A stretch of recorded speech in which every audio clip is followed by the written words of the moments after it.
Ẹ káàbọ̀ sórí ìkànnì ṣẹ́jú tó wáyé gbẹ̀mí àti máa play fún yín tó bá jẹ́ ìgbà àkọ́kọ́ lẹ́nu darapọ̀ mọ́ ẹ bá like kẹ́ subscribe kẹ́ lè share tó dàdé lè máa jẹ àǹfààní tó ń lọ lórí ìkànnì.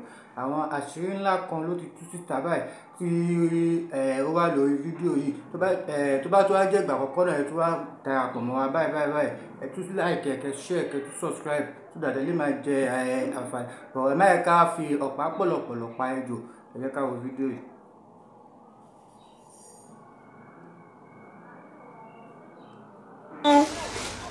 Èyí kì í ṣe òpin, èyí kì í ṣe òpin, ìṣubú tó ní lórí donation yìí kì í ṣòpin rẹ̀.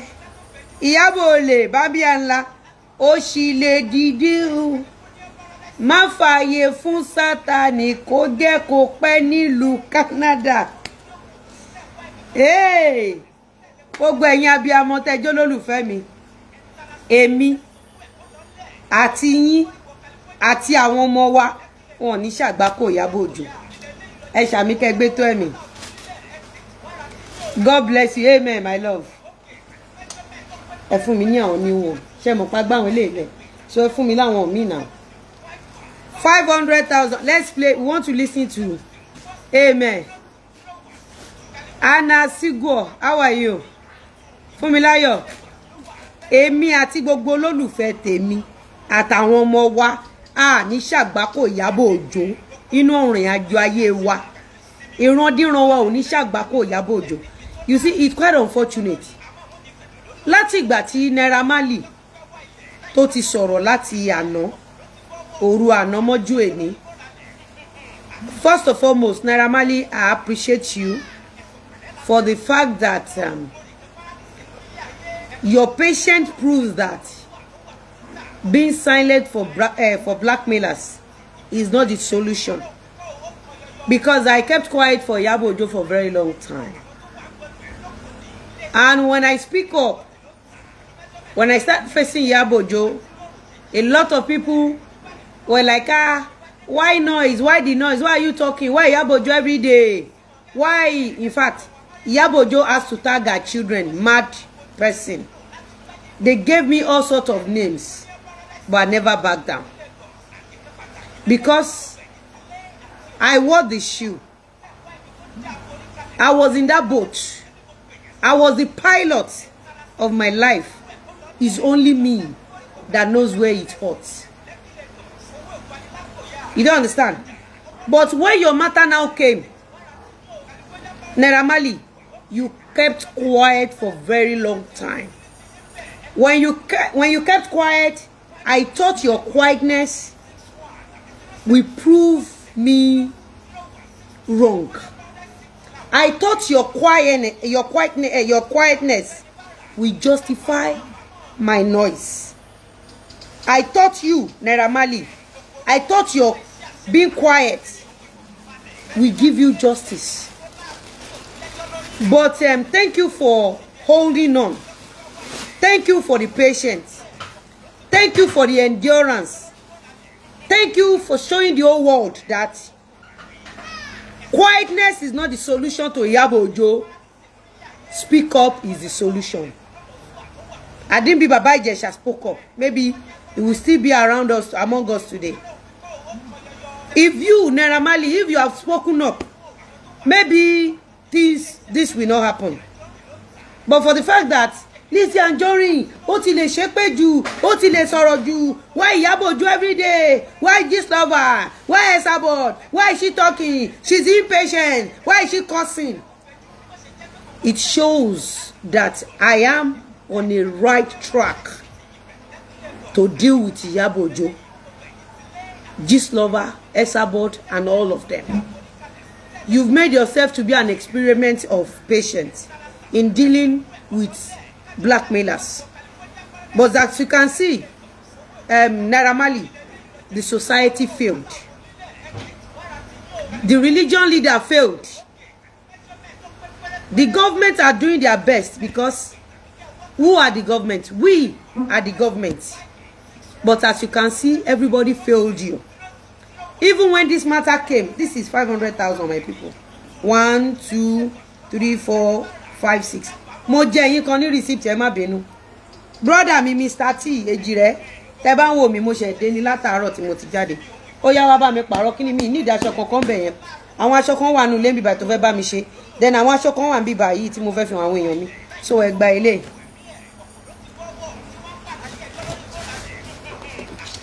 Naira Marley, mo dúpẹ́ lọ́dọ̀ ẹ o.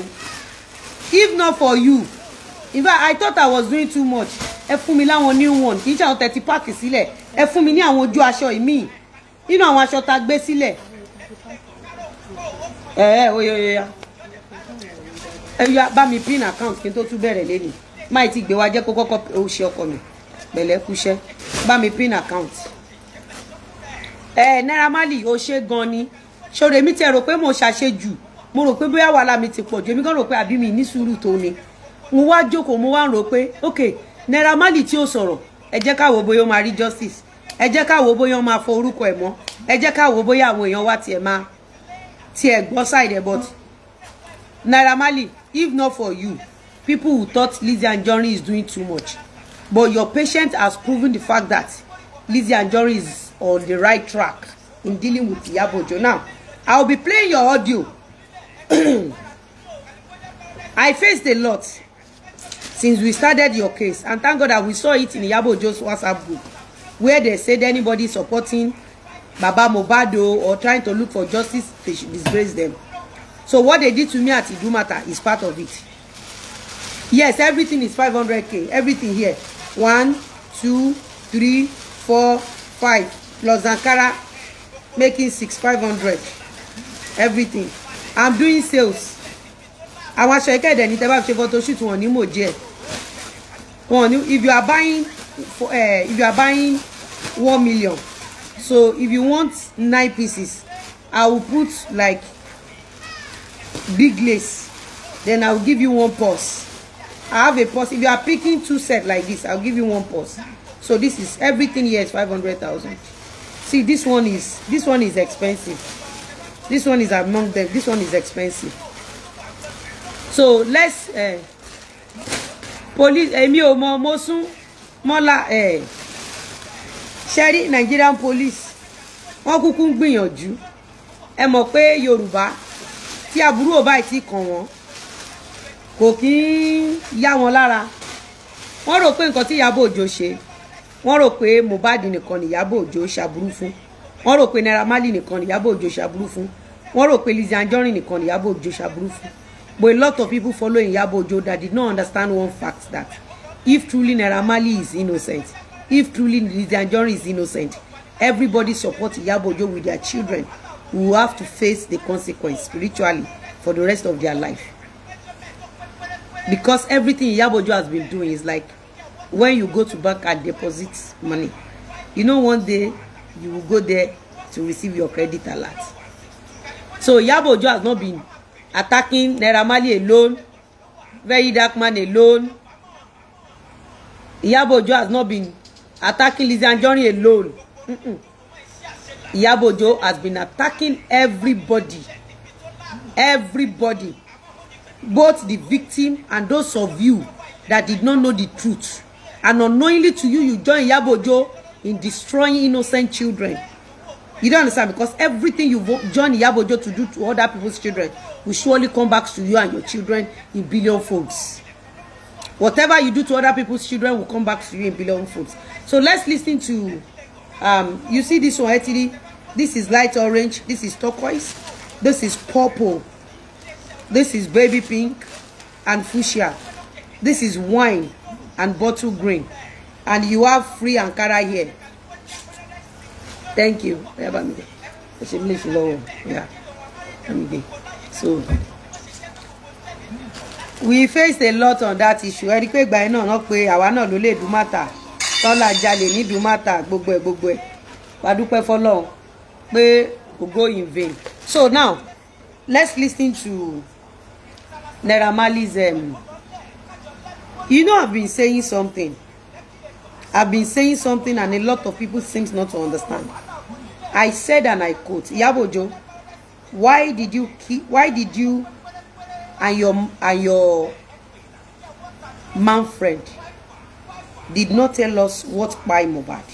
Like, I'm not saying you were the one that by Mohbad. I was just saying why you and your man friend are not giving account of why you and your man friend are not telling Nigerians what happened to Mohbad at UK. You know, I've been asking this question for the past 2 years. I said, who took Mohbad abroad? But I realized something, that the stress is much. The stress home and abroad is really affecting Nigerians. So even when you pick up a point, a lot of them seems not to understand. Since Naira Marley came up since yesterday, nobody has done any analysis. Nobody. Ẹ̀yin abiyamọ. Ṣé bẹ́ ṣe mama wo Naira Marley ran rí. Ó kan Naira leni. Ó lè jọ ọmọ yín ló máa kàn lọ́la. This is a free gift. 1 2 3 4 5 6. Everything here is 500,000 naira. That is our this is our office line. Mo fẹ́ mú aṣọ àǹtí Olúṣọlá. Just everything here is 500,000. Everything here is 500,000. 1. We have this beautiful Ankara. We have this beautiful Ankara here. 1. We have teal. We have turquoise. We have green. We have lovely baby pink. We have gold. Everything goes for 500,000. Did Insta blog pick? Ba mi check Insta blog igbe video Naira Marley. Did Insta blog pick Naira Marley's video? How many of the bloggers pick Naira Marley's video? Mama tell no mole o le gbe ṣubú. Mama tell no kokon mole o le gbe ṣubú. Bami wo, thank you. Did Insta blog pick on Naira Marley's video? How many did Gist Lover posted Naira Marley's video? How many people picked on Naira Marley's video? Nigerians, it's high time you look at the faces of the bloggers that join Iyabo Ojo in sending people to journey of no return. Any blogger supporting Iyabo Ojo, they are like cancer in our society. Remember, if it becomes your own turn or your children's turn, the same blogger will be used against you. Insta blog, ṣé bẹ́ẹ̀ rí pé bóyá ń bully mi nìyẹn. Ẹ rí pé gbàdúmàtà, ẹ rí bóyá ẹjọ́ bully mi nìyẹn. Ẹ rí pé ohun tí gbà tí mo gbé èpè fún. Iyabo Ojo man sponsor story London Insta blog. And Insta blog was neutral before, but because people are shifting from Gist Lover to Insta blog, Atenuje ló pa Insta blog. He pushed the narrative. Insta blog posted it. The police had no reason. He said Naira Marley quote that the police had no reason to arrest him over Mohbad's death. That is what Insta blog could see. No problem. Now, let's start the analysis one by one. How far, guys? Is my skin improving? Guys, is my skin improving? Is my skin improving?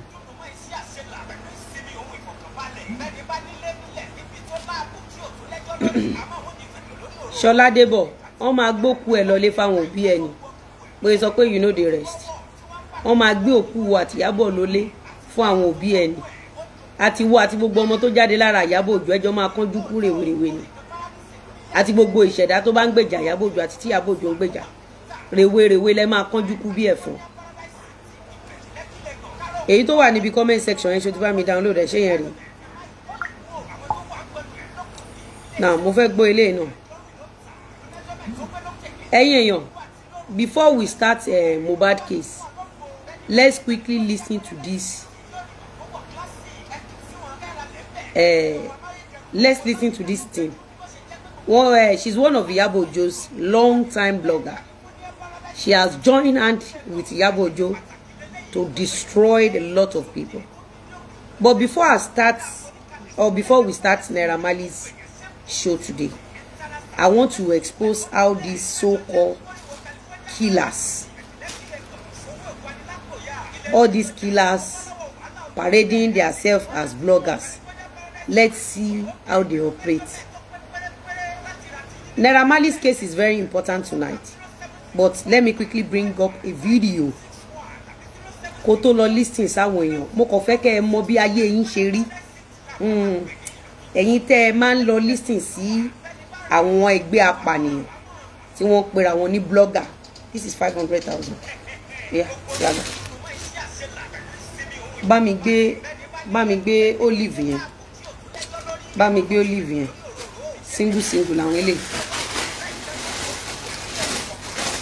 My skin is improving. Okay, I will start my knuckle. Treatment as from today. So I want to see if my skin and my face are improving before I start my knuckles. Though my knuckles are clean real life, but on screen I don't know what happened. So definitely my knuckles need an attention. So let's see. Let's start. You all can see my knuckles. Let's start. I'm starting tonight with my knuckles. Ìyẹn tí bá rántí o, torí mo ti ṣiṣẹ́ lọ látàárọ̀. So this is olive color. I have a pause for this. This is not a eléyìí náà mo lè bá yín mu ní mẹ́ta. Mo lè bá yín mu eléyìí náà ní mẹ́ta. But eléyìí ò ń ṣe 500,000. But ẹ lè fi ṣe photo shoot.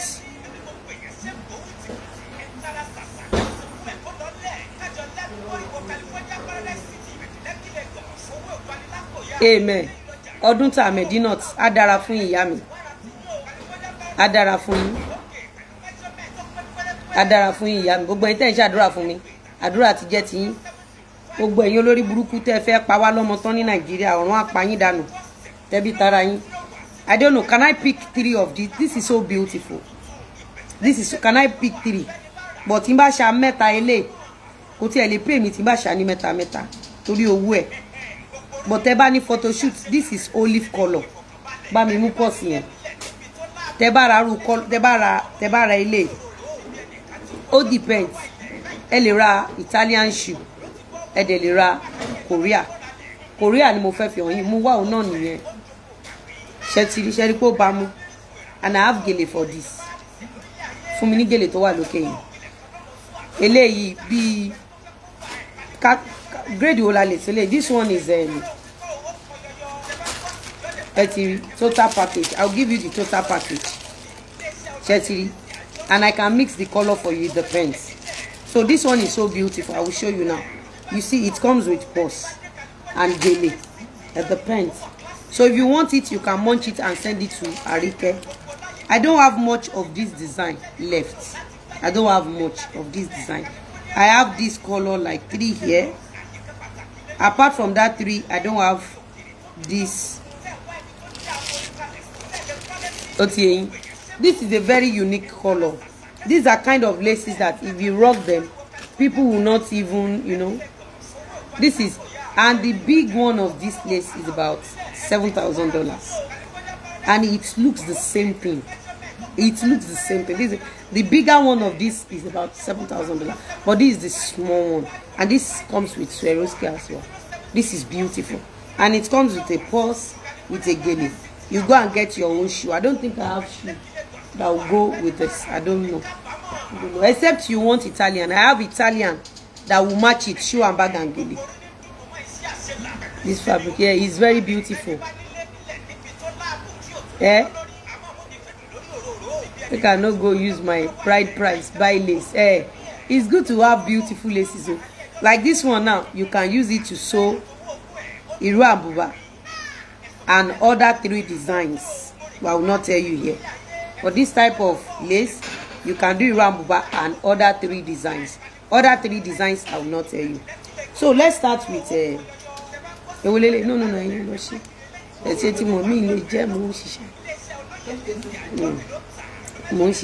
Your folders will not part. Naira, you did well. When you salamo yesterday when you came, I know it's recorded. It was not live. And I love the fact that when you were speaking to Nigerians, you did not give us that negaro, eyo. You get straight to the point. And thanks for paying attention to the details. the time, the date, and the WhatsApp. Thank you for paying attention to the details. Thank you. Ẹ rí pé pẹ̀lú bí Naira Marley ṣe sọ̀rọ̀. Ẹ rí pé àwọn ọmọ kan tí ìyá wọn ti fojú sunkún wọn. Pẹ̀lú àwọn ìyá kan tó ti mọ sàárì ọmọ wọn already. Ẹ rí pé wọn tí dáhùn náà wọ́n sì fẹ́ máa búlì ọmọ yẹn lọ. Wọ́n sì fẹ́ máa búlì ọmọ yẹn lọ. Iyabo Ojo, the reason why you did this to this boy, I did not know. But I told you I will be your last victim. And I mean it from the depth of my heart. As you can see, Iyabo Ojo, I will never ever come for you. I don't go for people. Regardless of what you do for a living, I will never go for you. Iyabo Ojo, for a very long time, I know you are not genuine. I know you are fake. I know you are evil. I know you are a lazy bastard. Big of this place, so this one is small one, no. This one is small one. The big one is 7,000. But this is small one. This is small one. We have this. Only aṣọ kan tí abirun òkú agbọ́ ti kú yọ̀wọ̀. Kí n tó lọ sínú case agbọ́ ti kú. Kí n tó lọ sínú case Naira Marley. I want you to see how these people, how they ruin a lot of innocent people. I want you to listen to this. Listen to this. Wọ́n jọ túká nípa ọ̀rọ̀ mi. Wọ́n àbí àbúrò kan tó jẹ́ pé ó ṣíìtì tó jó lóṣèlú rí. Ẹ̀yin tá bá mọ̀ tí mo sọ yìí tó bá jẹ́rọ ẹ máa já mi. Mi ò ní sọ jù bẹ́ẹ̀ lọ. Ṣùgbọ́n kọ́lọ̀ kó fi ọ̀run kẹ́ ẹnìyẹn kó fi kó tẹ̀sáfẹ́fẹ́ rẹ̀. Ẹni tí mo sọ yìí. Àwọn tẹ́ ń listen sí ní online, mo fẹ́ kẹ́ ẹ gbọ́. Before we go into Naira Marley's case, people you listen to on social media, I want you to listen to a recent case. This is few days ago. I want you to listen to lies, broad day lies, that can actually kill the whole family. The way they operate, I want you to listen. Gbogbo yín lẹ mọ̀. Ṣóyè yín. Ibi tí mò ń lọ rè. Obìnrin èyí tó wọ green yẹn ó ti bímọ fún olúbọkùnrin fún. Lẹ́yìn tó. Ẹ gbọ́, ẹ̀yin team green and team pink. Ṣé bó ṣe rí nìyẹn? Wọ́n ní team green ló kọ́kọ́ la bàbá Ìgbò ní àgàn. Wọ́n ló kọ́kọ́ bí ọmọkùnrin fún. Tẹ́ bá wo case àwọn team green àti team pink, ẹ rí pé mo stay neutral gẹ́gẹ́ bí ọmọ tán kọ́ nílé rẹ̀, gẹ́gẹ́ bí ẹ̀dá tí ò fẹ́ ní òkú èèyàn lọ́rùn, gẹ́gẹ́ bí ọmọ tí wọ́n kọ́ dáadáa tó jẹ́ pé gbogbo ìgbà tí n bá ń kúnlẹ̀ tí n bá ń pe Ọlọ́run, mo máa fẹ́ sọ fún Ọlọ́run, orí inú mi orọ́kàn mi o. Many innocent Nigerians with Iyabo news.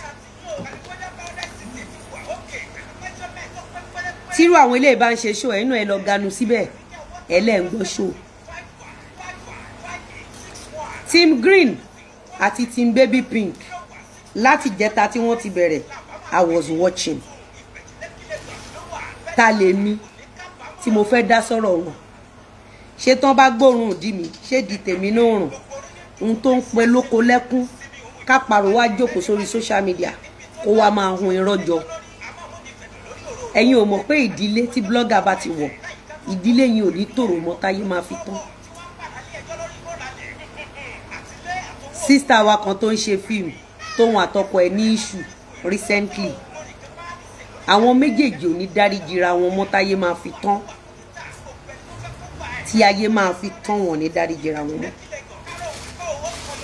Ṣé wá rí èèyàn títí wá yẹn, sister wa tó ń ṣe fíìmù yẹn,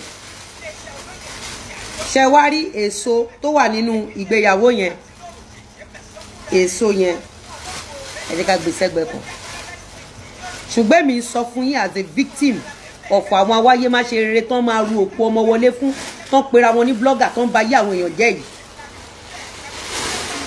Kò sí ìdílé kan tán máa fẹnu sí, ìdílé yìí ò ní tò mọ́ láyé. Ká tó lọ sọ̀rọ̀ Mohbad, mo fẹ́ kẹ́ gbọ́ ilé dáadáa. Ṣé rí tí ọkùnrin bá wà tó bá ń fẹ́ obìnrin tó bá níyàwó nílé, a lot of things tó lè gbé ọkùnrin kúrò nílé kó lọ fẹ́ ìyàwó mi.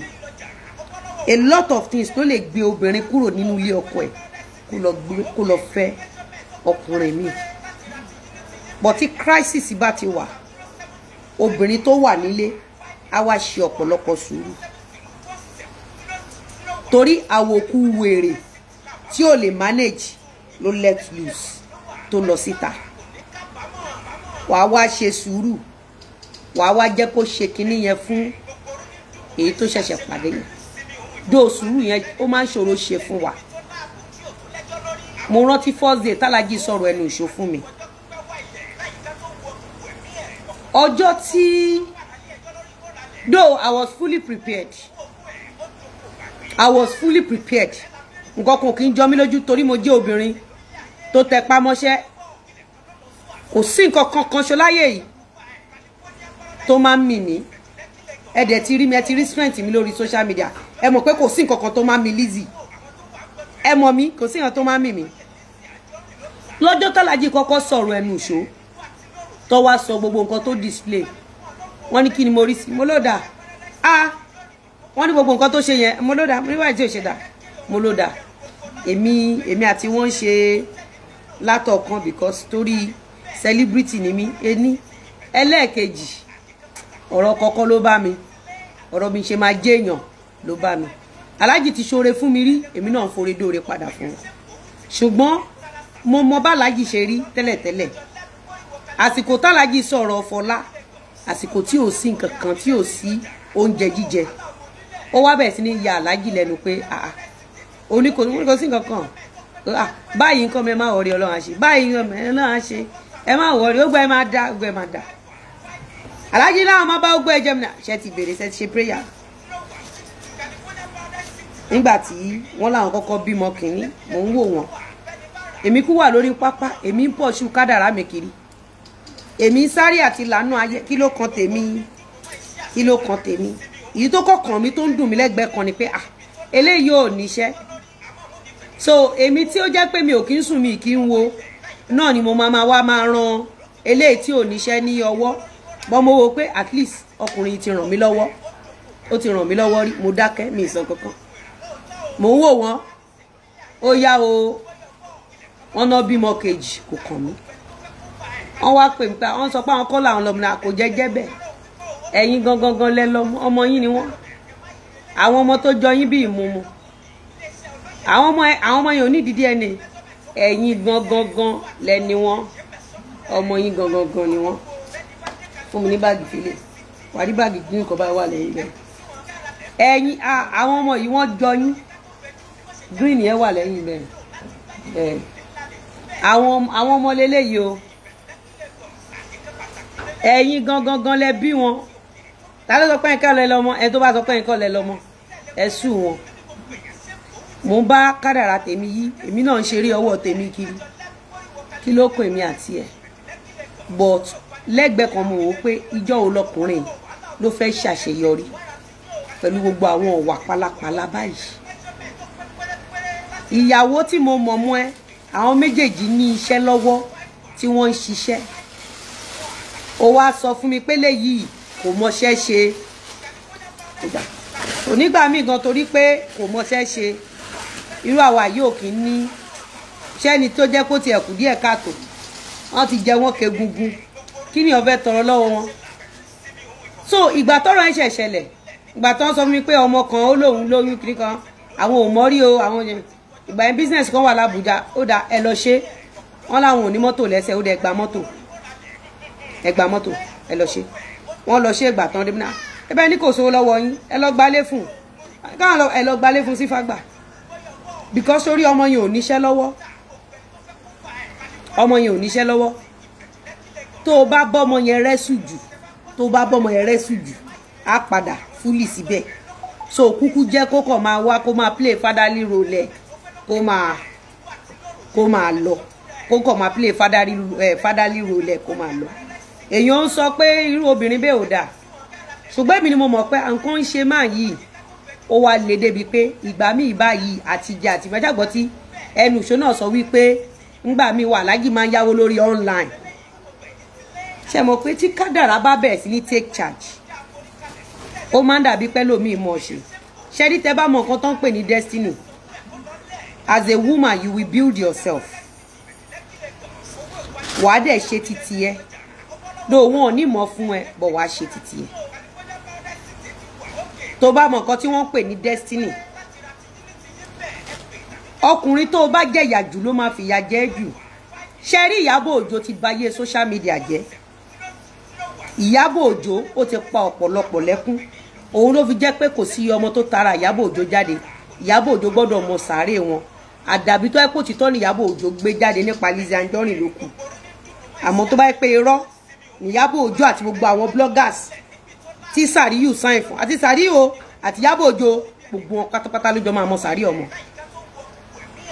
kí ni mo fẹ́ sọ fún yín ni pé mo ṣáà ń build career mi mo ń build career mi Alhaji mú career àti tiẹ̀ wọ́n fi ń play tẹ́ntẹ́ pẹ̀lú ọmọ tí ò níṣẹ́ lọ́wọ́ ọmọ tó yẹ pé tán bá dọ́dọ̀ ẹ̀ nígbà míì á lóun bọ̀ inú mọ́tò náà máa sùn sí mọ́jú ńgbà míì ṣá máa nírú ọmọ yẹn ò dání n tó fit destiny one time yẹn nìyẹn èmi busy èmi build destiny mi ọjọ́ jíjẹ ọjọ́ àìjẹ èmi bẹ̀rẹ̀ sí ní ránṣọ mo bẹ̀rẹ̀ sí ní to stone mo bẹ̀rẹ̀ sí ní ṣe gbogbo ẹ̀ mo bẹ̀rẹ̀ sí ní talé mo bẹ̀rẹ̀ sí ní talẹ̀ mo bẹ̀rẹ̀ sí wọ́n bá pàdé mi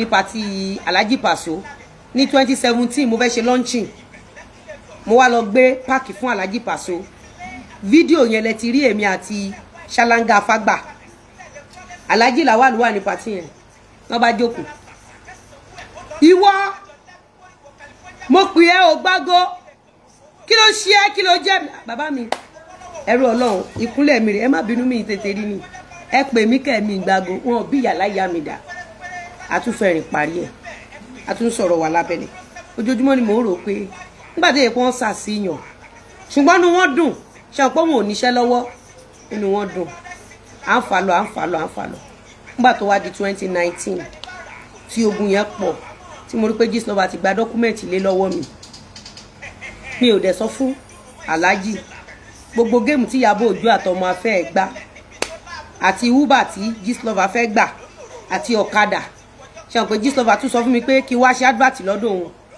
ọjọ́ tí màá bá Gistlover sọ̀rọ̀ lásìkò mo ní da Gistlover òyà èèlò ní advert tí n bá fẹ́ ràn ní advert pé kí n tiẹ̀ fún ní owó yẹn tí n tó bá gbowó yẹn tán màá ní ọmọ kan máì tí ràn ní advert bọ̀ ṣáà di owó yẹn mu ńgbà tí mo rí pé ikú ní Ìyábọ̀ Òjó ikú rèé dẹ̀dẹ̀ gbò wọ́n béèrè Uber wọ́n béèrè ọ̀kadà Alhaji ó dà báwo ló ṣe wà ńlẹ̀ báwo ló ṣe kí ló ń ṣẹlẹ̀ báyìí ìṣẹ̀lẹ̀ sí mi o Alhaji ní báyìí ìṣẹ̀lẹ̀ tí ò dẹ̀ sọ fẹ́ anybody mi ì sọ fẹ́ anybody kó gbà tá a dẹ̀ máa ń tán ṣe because ìgbà mi Alhaji máa wá ìgbà mi ti bá fẹ́ ra mọ́tò fáwọn èèyàn ṣàpò máa ń ta mọ́tò ṣẹ́rí tàǹtẹ́ mi máa ń ta mọ́tò yẹn Alhaji máa ń bá mi source fún mọ́tò nígbà mi tí n bá fẹ́ ra mọ́tò Alhaji máa lọ bá mi source fún tí n bá fẹ́ ṣe so many things Alhaji ni right hand man like Alhaji ni next person tó ẹ pé ní tí n bá fẹ́ ṣe Alhaji ni máa pè pé báyìí ṣá ó dẹ̀ mi náà ti gba dọ́kúmẹ́ǹtì mi o death threat tán dẹ̀ fún mi ni eléyìí ẹ jọ nítorí Ọlọ́run ni mo mọ ìfẹ́ ṣayé mi Alhaji ni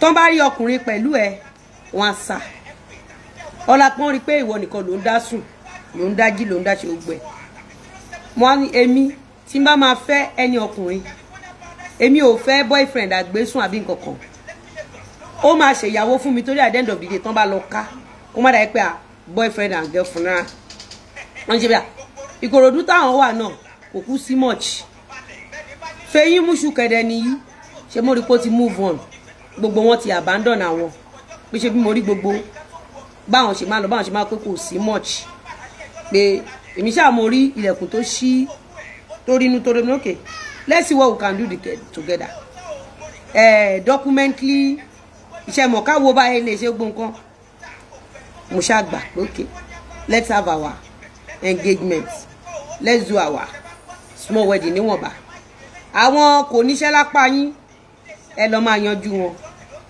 so gbogbo ayé ń plan gbogbo ayé ń ṣe gbogbo nǹkan wa ìmọ̀ tó wà ẹ̀sà ẹnu ṣò ń kọ́ Fọlá ni máa ń pẹ́ Sàríyù ṣó ti jẹun ṣó ti mu ṣáwọn nǹkan ti jẹun ṣẹ́yìn nǹkan ti jẹun báwo ó dà ẹ bá mi ṣe báyìí ẹ bá mi ṣe báyìí sí aṣáájọ ń kópa ní abẹ́lẹ̀ ìgbà tá wá ṣe wedding Gistlover bá mú wedding ó release nítorí pọ́n ti gba document lé mi wedding tí mo ṣe yẹn ó wá dàbí ìgbà tí wọ́n gbé ìbọn sí orí Ìyábọ̀ Òjó ṣá o pé ẹnu ìṣó dẹ̀ súnmọ́ gbogbo èmi làwọn Kẹ́mi Kórèdé àwọn Bímbọ́ èyí tó bíbejì yẹn ẹnu ìṣó súnmọ́ gbogbo wọn Ìyábọ̀ Òjó bá wò pé yé ilé táwọn ti gba Gistlover wò pé ilé táwọn ti gba dọ́kúmẹ̀ntì ẹ̀ ṣe mọ̀ pé kún dẹ̀dẹ̀rẹ̀ ń dẹ́kú gbogbo yín òkú mọ kankan lórí online tán bá ti gbé story oní story dé gbogbo yín kàn máa yọ̀bẹ tí ní ẹ̀bẹ̀ sí ní máa kún mọ victim mọ criminal as a matter of fact Ìyábọ̀ Òjó criminal òun gangan ló máa ń front ogun gbogbo narrative tí Ìyábọ̀ Òjó bá ti push òun ni gbogbo yín máa ganu sí tí Gistlover tí Ìyábọ̀ Òjó bá ti push narrative kì í wà sensitive kò bá jẹ́ breadwinner Ìyábọ̀ Òjó push narrative sí ẹ̀yin máa yọ ọ̀bẹ ẹ máa bá wọn kún pa ni kò kún ṣe bí yín kò ń ṣara yín bí kí gbogbo breadwinner kú lọ́jọ́ kan ní lójú gbogbo yín ẹ̀yin tẹ̀dẹ̀ ń jọ Ìyábọ̀ Òjó wúrú wà bẹ́ẹ̀ ẹ fi ẹ̀mí ọmọ yín ẹ fi dí gbogbo aburú tẹ́ ti ṣe pẹ̀lú Ìyábọ̀ Òjó now orí gbogbo wọn bá gbóná Ìyábọ̀ Òjó bá bẹ̀rẹ̀ sí ní push narrative initially Sàríyù ẹnu ìṣó bá pè wá pé àwọn onítíátà kan ti consult òun wọ́n ní ó ti pẹ́ táwọn ti ń wá nǹkan táwọn fẹ́ fi gbé Lizzy Anjorin ṣubú páwọn ò rí àṣírí Lizzy kankan pé àwọn fẹ́ bá Lizzy jà pé bọ̀ àwọn ò ní àṣírí ẹ̀ kankan ẹnu ìṣó fúnra rẹ̀ ló pe Alhaji fortunately mo wà lẹ́gbẹ̀ẹ́ Alhaji ìjọ tí ẹnu ìṣó ọ̀rẹ́ ẹnu ìṣó kan náà tó wà ń bẹ̀ ní gbogbo ìgbà tó ń ṣe mítì yẹn náà wà pẹ̀lú yẹn náà pe Alhaji pé báyìí Alhaji bá ní òun máa bẹ òun kọ́ lóun kúkú lọ́mọ mo ní ayílẹ̀ lọ́mọ o gbogbo ìgbà yẹn àṣírí ti tú wípé gbogbo àwọn ọmọ yẹn wọn ò belong sí Alhaji pé mi wò pé bí mo ṣe fẹ́ Alhaji ẹnu ìṣó lè gbàbọ̀dẹ̀ kẹnu ìṣó bẹ̀rẹ̀ orí burúkú etí mélòó ló fẹ́ bá wa gbọ́ àṣà ń bá eré àníyàn wa lọ wọ́n ṣàǹbúlì mi ẹ ṣáà ti rí àwọn ẹ̀rí tí mo gbé wá fún yín gbogbo bí mo ṣe chat Ìyábọ̀ Òjó up pé Ìyábọ̀ kí ló ń ṣẹlẹ̀ ẹ́sẹ̀tì mi tó kó wá yìí ṣe hàn pé Ìyábọ̀ bí mo ṣe sáré wẹ́ẹ̀dì tán Ìyábọ̀ Òjó sáré kó wá sínú ẹ́sẹ̀tì mi kí má fọ̀rọ̀ gan ọ̀rọ̀ náírà là ń lọ àfi bí wọ́n ṣe change narrative mo wá ń sọ fọ́lọ́run bọ́ yẹn change narrative yẹn pé ìwọ Ọlọ́run ọba tọwọ́ mi bá mọ́ gbé mi lékè àmọ́ jẹ́ kí Ìyábọ̀ Òjó àti gbogbo ìṣẹ̀dá tó wà lẹ́yìn Fọlá jẹ́ kán ṣe ẹ̀sìn tọmọtọmọ wọn. mo rí pé gbogbo ọ̀rọ̀ tí n bá sọ màmá ní àdàbí fún mi ní gèlè white fèlè màmá ní àdàbí gbogbo aṣọ kọ́ là ń sá lóòrùn gbogbo ọ̀rọ̀ Fọlá kọ́ ni mo lè sọ fún yín because nígbà míì wà tí n bá ní kí n sọ̀rọ̀ Fọlá tán ó ṣeé ṣe kí n máa sọ ọ̀rọ̀ ọkọ mi tó mi ní sọ̀rọ̀ Fọlá tán àmọ́ ohun tó pa á mọ́ ojú Ọlọ́run ló tó Ìyábọ̀ Òjó ó ṣẹ̀ṣẹ̀ bẹ̀rẹ̀ ni àdàbí tó bá jẹ́ pé òtítọ́ ló gbé wá nípa mi ṣé o mọ̀ pé statement tí mò ń sọ nìyẹn ó ti pẹ́ tó ti ń ba ayé èèyàn jẹ́ Ìyábọ̀ Òjó ó ti pẹ́ tó ti ń rán àwọn èèyàn lọ sí journey of no return Ìyábọ̀ Òjó ó ti pẹ́ tó ti ń gbẹ́bi fáláre tó ti ń gbáre fẹ́lẹ́bi Ìyábọ̀ Òjó ó ti pẹ́ tó ti ń ba ayé breadwinners jẹ́ Ìyábọ̀ Òjó ó ti pẹ́ gbogbo ìṣẹ̀dá téèyàn bá yọ nínú oko ẹrú ìwọ Ìyábọ̀ Òjó ó máa ń sọ lóore ó máa ń sọ wọ́n dẹni aburú Ìyábọ̀ Òjó wàhálà rẹ kú tọmọtọmọ ẹni àdàbí tó ẹ kó òtítọ́ ló gbé wá nípa mi so mi ní so much ẹ̀yin náà ti rí òtítọ́ ẹ wo narrative tí òkú ẹ̀dá yìí tí gbogbo ọmọ ẹ ti ṣòfò tí gbogbo ọmọ ẹ ti ṣòfò lójú ẹ̀mí ẹ̀ ẹ wo narrative tó kú sí. obìnrin èyí tó wọ green yẹn ó ti bímọ fún olúbọkùnrin fún lẹ́yìn tó bí ọmọkùnrin fún ẹni yẹn. tí àwọn èèyàn ò bá mọ àwọn green àti pinky báwọn olórí burúkú tó ti ṣòfò ẹ̀mí ọmọ wọn wọ́n ṣe máa ń jọ Ìyábọ̀ Òjó push narrative. Ẹ lọ wo gbogbo àwọn tó ń tẹ̀lé Lizzy Anjorin ẹ lè rí wọn kó push fake narrative. Wọ́n ní ẹṣin iwájú ni tẹ̀yìn wò sáré. Èmi tí mo jẹ́ Lizzy Anjorin tí mo jẹ́ president warriors ǹjẹ́ rí kí n dá sọ̀rọ̀ green àti pink torí òye làgbà ń wò à ń wo bí tọ̀rọ̀ yẹn ń lọ a dẹ̀ fẹ́ kọ́gbọ́n lára ọ̀rọ̀ yẹn. Ìwọ tó o bá fẹ́ sọ̀rọ̀ èèyàn wàá jẹ́ kọ́wọ́ ẹ mọ́ ta ni wọ́n máa gbóòórùn díẹ̀ tí ò ní rùn.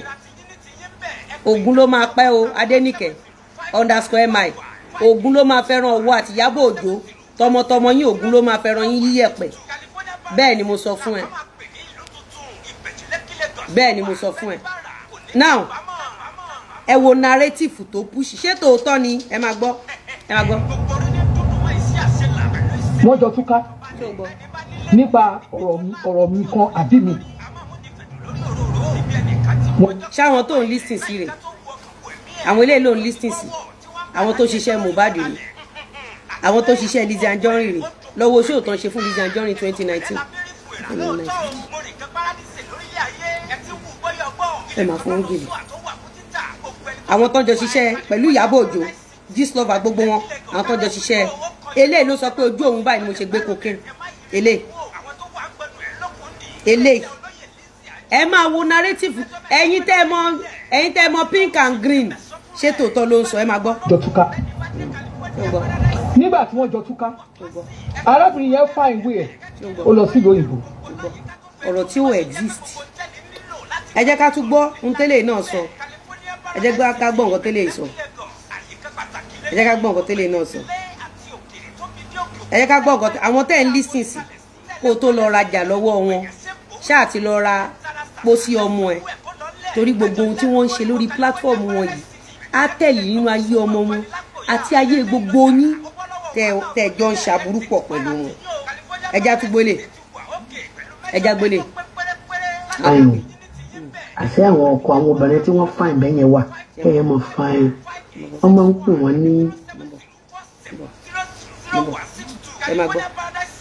tó yẹ kó o di tó ti display nǹkan tán.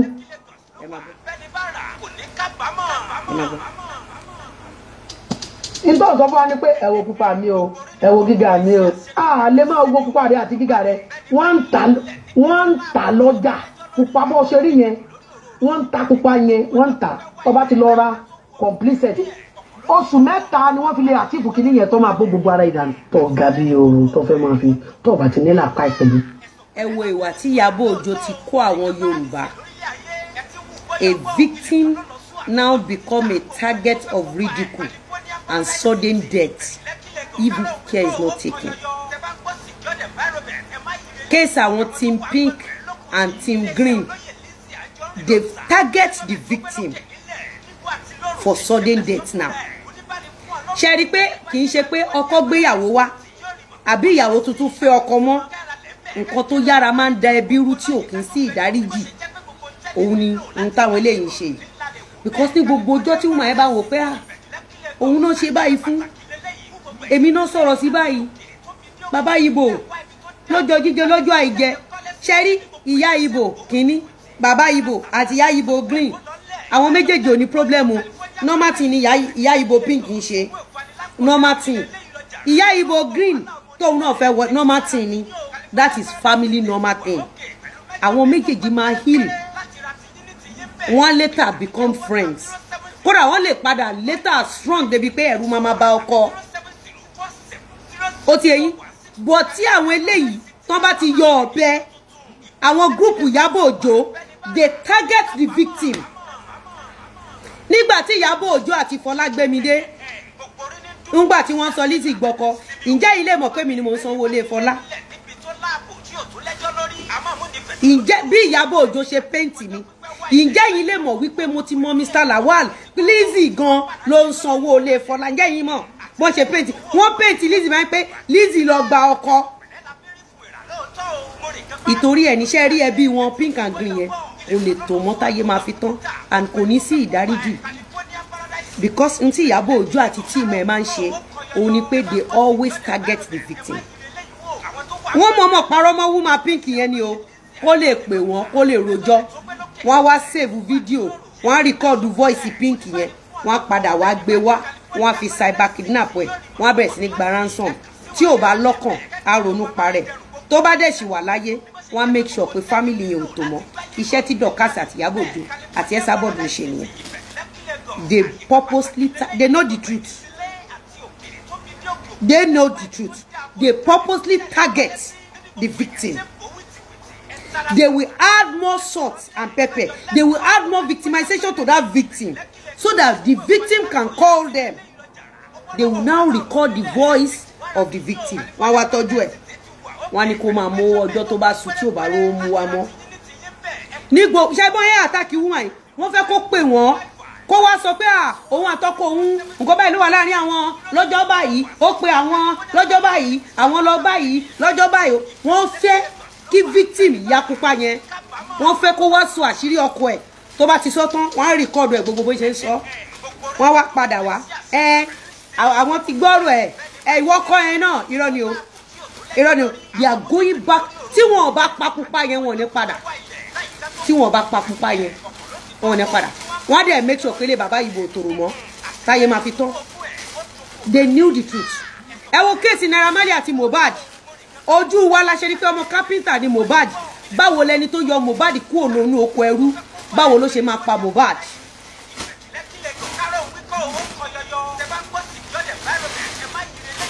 So Lizzy Anjorin tó sanwó ilé ẹnu ìṣó Lizzy Anjorin yẹn ló wá ń lépa ẹ̀mí ẹnu ìṣó Lizzy Anjorin yẹn ló wá ń lára pé wọ́n run ẹnu ìṣó lọ́wọ́ àmọ́ gbogbo ìgbà tí Lizzy run ẹnu ìṣó lọ́wọ́ Lizzy Anjorin ò fi ọjọ́ kan gbé ẹnu ìṣó wá o.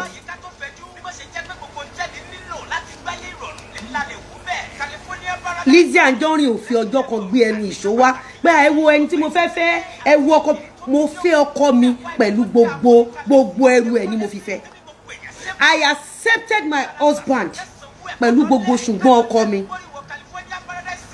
èmi tí mo wá jẹ́ victim Mr. Lawal tó jẹ́ victim because àwa tí mo ti pẹ́ pé kò sí kankan nu ọmọ mẹ́rẹ̀ẹ̀rin tó jẹ́ tiwa àwa náà wá target wọ́n wá ń fi criminal wọ́n wá fi ń gba donation wọ́n wá ń fi gba ṣẹ́wárí ìyá Ìgbò green wọn ò nífẹ̀ẹ́ o wọ́n sì máa gba bàbá Ìgbò lọ́wọ́ ẹ̀ wọ́n kàn dúró de ìyá Ìgbò pupa kó wá sọ weak point bàbá Ìgbò green fún wọn tí bàbá Ìgbò green tó bá ti tí ìyá Ìgbò pink tó bá ti sọ weak point ọkọ ẹ̀ tán wá wá fèsì ọkọ wọ́n ní táwọn family bàbá Ìgbò bá wá ń pè ẹ jẹ́ kó bá wa sọ̀rọ̀ ẹ jẹ́ ká gbé wá sí life irọ́ ni o these people gbogbo yín tẹ̀ ń push fake narrative lórí cyberspace yìí lórí ìdílé onídìílé ẹ jẹ́ kóró tọmọtọmọ yín ẹ jẹ́ ìkorò ẹ mú ìkorò ayé àwọn ọmọ yín àkorò ẹ ní jẹ wọn láti jẹ́ ọjọ́ ìgbà tí ó ti kàn ya ìyá Ìgbò green àti pinky ṣé bẹ́ẹ̀ sọ pé Lizzy Anjorin ṣe pé jù èyí tí wọ́n tọwọ́ bọ̀ nínú ẹbí yín ó kù bẹ́ẹ̀ yín náà ṣe fẹ́ ṣe ayé yín mo ti sọ pé màkànmàkàn lóye ń kàn.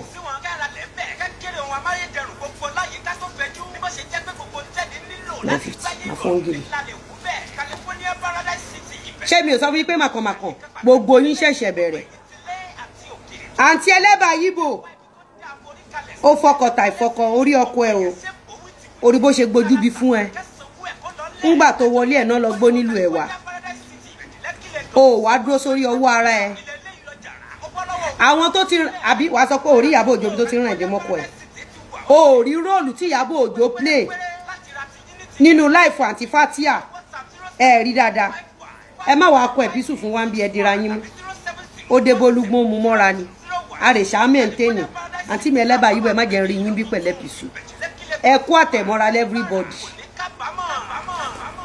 ṣé bẹ́ẹ̀ róko lóko kún kẹ́ tó gbẹ̀n pàṣẹ ṣé bẹ́ẹ̀ mọ gèlè gbé ẹ mọ patí lọ ẹ̀yin òye dúró síbi tọkọ yín fi yín sí iyọ̀ yín ò lè fi yín iyọ̀ yín ò lè ṣomi ẹ̀yin tẹ́ ẹ lọ fẹ́ ọkùnrin tó ní serial baby mama àbí ẹ wá fẹ́ máa gbégbé ayé new couple ẹ fẹ́ máa ṣe bẹ́ẹ̀ pé a ní a lot of you ṣé rí ẹ̀yin kan wà wọ́n ní láti dá yín jókòó kán fi àáké ṣá orí yín kán wá da ọ̀pọ̀lọpọ̀ ipo sí ipo tí wọ́n ti mix pẹ̀lú omi ẹ mọ̀ pé máa yẹn gbójú ibi fún yín náà. Ẹ rí rò tí Ìyábọ̀ Òjó àti gúrùpù Ìyábọ̀ Òjó ẹ rí rò tán play nínú ayé àǹtí Fatia. Ókè ẹ̀ sí ní.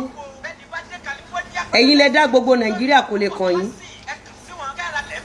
Mo ní ẹ̀yin lẹ dá wa. Àbí ẹ̀yin lẹ fún wa lóúnjẹ kò lè kàn yín. Fatia gan tó jẹ́ pé ó nẹ́mi rẹ̀lẹ̀ kò ń lo social media kò ń lo kọ́kọ́. Ọwọ́ Ìyábọ̀ Òjó bá. Ọwọ́ Ìyábọ̀ Òjó bá. Neat. Ẹ wá gbégélé. Àbí wọ́n ní èèyàn wa kan bímọ fọ́kọ yín àbí bẹ́ẹ̀ kọ́ ẹ̀yin lẹ́nu yín gbọ́rọ̀ ẹ̀yin lẹ mọ́mọ yẹn celebrate ṣé ẹ nífẹ̀ẹ́ ìyá ọmọ yẹn báwo náà ṣe pín tan ajá tó kan lè mọ́mù yín ṣé ẹ nífẹ̀ẹ́ ìyá ọmọ yẹn bẹ́ẹ̀ bá nífẹ̀ẹ́ ìyá ọmọ yẹn bẹ́ẹ̀ ṣe kó délé dádì wa ẹ ṣe ní kí ìyá ọmọ yẹn máa bọ̀ ẹni tó ń play game pẹ̀lú gbèsè ayé gbogbo yín ọmọ tí ò tó gbogbo yín lọ́jọ́ orí ìyàwó Mohbad marry at 24 age wo ni olórí burúkú Ìyábọ̀ Òjó ló marry ṣé bí ìyàwó Mohbad ló yẹ kó pé Ìyábọ̀ Òjó jókòó kó máa sọ fún bílé ọkọ ṣe rí olórí burúkú Ìyábọ̀ Òjó tó ti mọ sàárì àwọn ọmọ ẹ̀ òun ló wá sọ pé òun di spokesperson ìyàwó Mohbad Ìyábọ̀ níbo ni Mohbad ti perform ní UK ẹ já lọ sínú kéèsì Mohbad àti Naira Marley.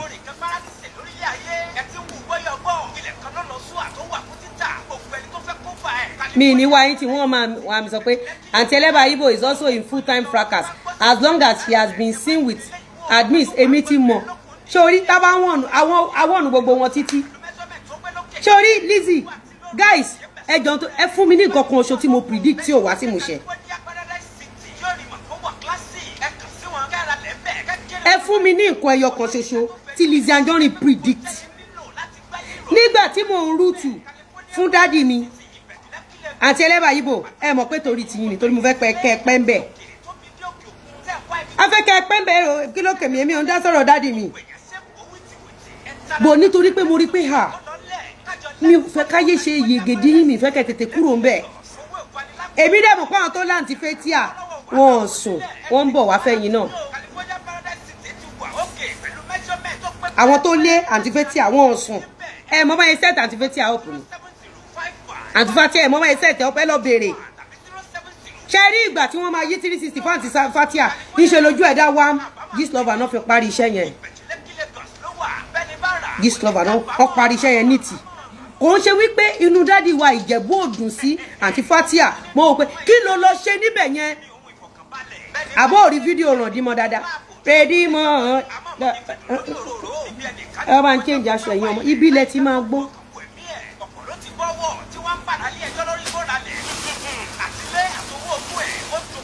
Ẹ má jàrí right up kankan bí o ẹ jọ̀ọ́ ẹ jẹ́ kí inú fẹsí wọlé ẹ má dùn máa wù mẹ́ni bòdì ẹ jọ̀ọ́ right up yẹn fẹ́ máa dùn máa adẹ nífẹ̀ẹ́ dáde wa ẹ má ṣe right ẹ rí i pé gbogbo ẹ ṣàrígbà tèmi náà ṣe ti tèmi option méjì ìzíra kẹ sọ̀rọ̀ sókè ayé sọ̀rọ̀ sókè la wà ǹgbà tá ti rí yín pẹ̀lú àwọn redímọ ẹ rí pé agán ya fà sẹ́yìn àwa tá ti mọ̀ wa àwò pé akọ̀ ń ṣiṣẹ́ dànù ni ọlọ́mọ má jà ṣiṣẹ́ dànù láyé wa nítorí tí la ṣe ló ń gbèjà torí tí la ṣe ń protect bọ̀dọ̀ nílùú tọ́nà lè lọ pa bọ̀dọ̀ nílùú sọ́run ọkọ yín àwọn eléyìí àwọn ọmọ ọ̀tín wọ́n lè pa bọ̀dọ̀ nílùú sọ́run ọkọ yín kó má bàdá pẹ́sẹ̀ yín ò dáa la ṣe dúró pé ká gbèjà yín pé ká gbèjà ọkọ yín pé bọ̀dọ̀ nílùú ìtẹ́ yín náà ṣe tó torí àwa mọ̀ wípé béèyàn ò kú àwọn Gistlover ò jẹun ẹ wá dé ẹ wá ó ga o ẹ jẹjá lọ sínú kéèsì Mohbad ẹ̀yin pink and green ẹ welcome to Tanzania ẹ welcome to Kenya ẹ pẹ̀lẹ́ ẹ̀yin pink and green báwo ni ìdílé yín láti bí ìjẹrin kò tí gbó ẹ sábọ̀dù ò tí ìdá ẹ tètè lọ rí ẹ sábọ̀dù ẹ tètè lọ fún lówó kẹ́ẹ̀dẹ̀ tètè sọ kẹ́ẹ̀sọ bó ṣe jẹ́ bí ìdílé yín ṣe jẹ́ ṣé ẹ sábọ̀dù ti dá sí green and pink ẹ wá tó material ẹ fún ẹ sábọ̀dù ẹ pẹ̀lẹ́ any woman admit sonusis with her male helper her male agbesun she will use this kò mọ tí ẹ kan mi a ti ṣe titi wa a ti ṣe tiwa fún àǹtí mi ẹlẹ́bàá yìí bò wọ́n dẹ̀ sọ pé àwọn ríran jù wá lọ wọ́n láwọn ríran jù wá lọ ẹni mọ àǹtí Fatia àǹtí yẹn tráyò bí ogun yẹn ṣe le tó mo dẹ̀ wo Gistlover tó ń blog àǹtí yẹn báyìí kò sí rọ́tí Gistlover ọ̀pọ̀ mọ́ àǹtí yẹn ó láǹtí yẹn ṣoògùn nílé babaláwo ó mú fọ́tò aláàjì àǹtí yẹn ò sọ fẹ́m àǹtí Fatia ẹ̀rù yín ni mo bẹ̀rù ju jẹ́rẹ́ tó bá pariwo síta kò kàn mí gbogbo tó fẹ́ sọ ló ti sọ àǹtí Fatia ọmọ tí ó dákẹ́ ni mo tún ní 30 mi tán ní Fatia ò lè padà wá sínú ilé mi láéláé ìyẹn ya ń wò ìwọ èmi mo ní láàsì ẹ ìwọ òkè o máa bọ́ síbi o máa lá pléètì àwọn eléyìí ọgbọ́n wà lórí social media ìwọ tó bá farabalẹ̀ tó bá gbọ́ ìwọ tó bá lọ́pọlọ ọgbọ́n ilé ọgbọ́n níbi táwa yìí ilé ọgbọ́n èmi máa ṣe máa pè mí rí ọ̀pọ̀lọpọ̀ bọ̀ mo rí but because I'm not on a negative side of life màá kọ̀ dákẹ́ Ìyábọ̀ báyàbọ̀ ṣe kó o ṣògo ẹ̀ nù báyàbọ̀ òjò ṣe kó o pàdánù ilé ọkọ ẹ̀ báyàbọ̀ òjò ṣe kí tiẹ̀ ta Ìyábọ̀ kò sí bí ilé ọkọ ẹ̀ ṣe lè dùn tó báyàbọ̀ òjò ṣe káyé ẹ̀ bàjẹ́ ni ẹja ṣe kéèsì Naira Marley díẹ̀ ẹ̀yin green and pink ẹ pẹ̀lẹ́ ẹ ǹlẹ́ o ẹ tètè pé màmá o ẹ gbọ́ nǹkan tó ń sọ ẹ gbọ́ ẹ máa wo bí òbò kírun ẹ wo bó ṣe ń ṣáta ẹ dúná òbò kírun òkú agbọ́ ti kúyọ̀ ṣé tí àwọn family cases bá break ẹ kò lè ní sùúrù kẹ́ ẹ wo ọ̀tún kẹ́ ẹ wo òsì kẹ́ ẹ dẹ̀ wùwà tí Ọlọ́run máa fi ṣàdúrà fún yín.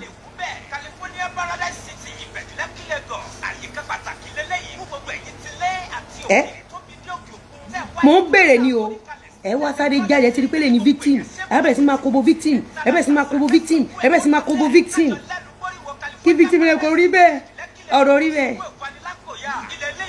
ẹ fi ẹ̀mí àwọn ọmọ yín san ní rèwerèwe gbogbo aburú tẹ̀ ń ṣe lórí cyberspace àwọn ọmọ ọtí àwọn ọmọ sọ̀kò sọ́jà kò bá àbára ilé wọn ojú ara ilé wọn ọ̀tún ò bá àfọ́dànù àwọn eléyìí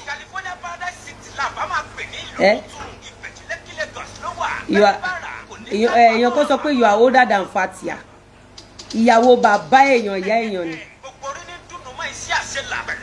Alhaji Wasiu bàbá wa ni kí Alhaji Wasiu fẹ́ ọmọ ọdún kan ìyá wa ni ọmọ àgbàlagbà ni mo máa train mi dáadáa I'm not a rude person o ó dìgbà téèyàn bá wá fún mi tí bóòtù orí mi tú yányán but pending that time I'm a very well cultured woman kí Alhaji Wasiu fẹ́ ọmọ ọdún kan ìyá títí wa ni ngbà tán ní grandma kú ṣẹ́rí Lizzy ń bẹ̀ bọ̀ ẹ máa rí tá a ṣe dáadáa sí wọn.